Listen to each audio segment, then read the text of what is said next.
국민의힘 박민영 대변인이 대통령실 청년 대변인으로 기용됐습니다. 이를 두고 일각에선 박 대변인을 배신자라 칭하고 그의 신상과 과거 행적을 털기 시작했는데요.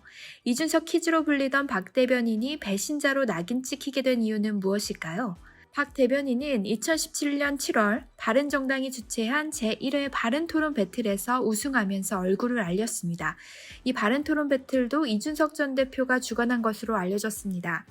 이후 대통령 후보 경선에 출마한 원희룡 전 지사의 원팀 캠프로 합류했다가 대선 윤석열 캠프 청년 보좌 역으로 임명됩니다.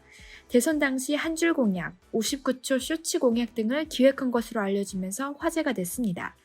이후 2022년 제2회 국민의힘 토론 배틀에서 우승하면서 국민의힘 대변인이 됩니다. 어떻게 보면 정계 입문부터 꾸준히 이준석 대표와 손발을 맞춰왔던 건데요. 둘 사이도 좋아 보였습니다. 이준석 대표도 박 대변인을 응원하는 모습을 보였고 SN상에서 좋아요를 주고받는 모습도 포착됐습니다. 그런데 이 둘이 엇갈리기 시작한 것은 최근 일입니다. 징계위를 비난하면서 이준석을 보호했던 다른 사람들과는 달리 박 대변인은 이런 의견을 냅니다. 옳고 그름을 떠나 윤리위의 결정은 존중받아야 한다. 마찬가지로 당원 당규상 명시된 이 대표의 자구 권한도 보장되어야 한다라는 애매모호한 태도를 취했습니다. 이후 박 대변인은 당내 갈등 상황에서 서서히 스탠스를 바꾸기 시작했습니다. 언론 인터뷰를 통해 박 대변인은 윤핵관, 이준석 대표 모두에게 잘못이 있다고 생각한다.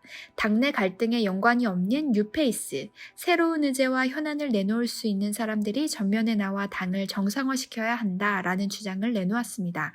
나서서 이준석 쉴드를 발했던 이준석 지지자들에게는 배신 행위로 보였던 겁니다.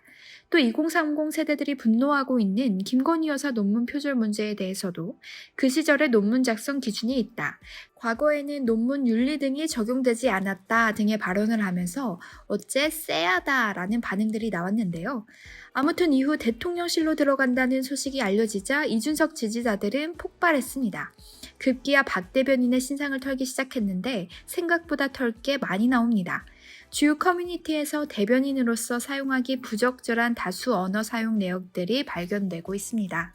박 대변인으로 추정되는 인물은 여러 커뮤니티에서 전라도와 고 노무현 전 대통령을 비하하는 표현을 다수 사용했고 나치를 옹호하는가 하면 국민의힘을 향해선 짱깨국, 북한 공산주의라고 표현하기도 했습니다. 일반인이라면 뭐 그럴 수 있겠지만 대통령실 대변인으로서는 상당히 부적절한 언어 사용으로 보입니다. 박 대변인은 문제의 발언들이 2살 터울 여동생이 게시한 것이라 주장하고 있는데요. 여러분들의 의견은 어떠신가요? 시청해주셔서 감사합니다.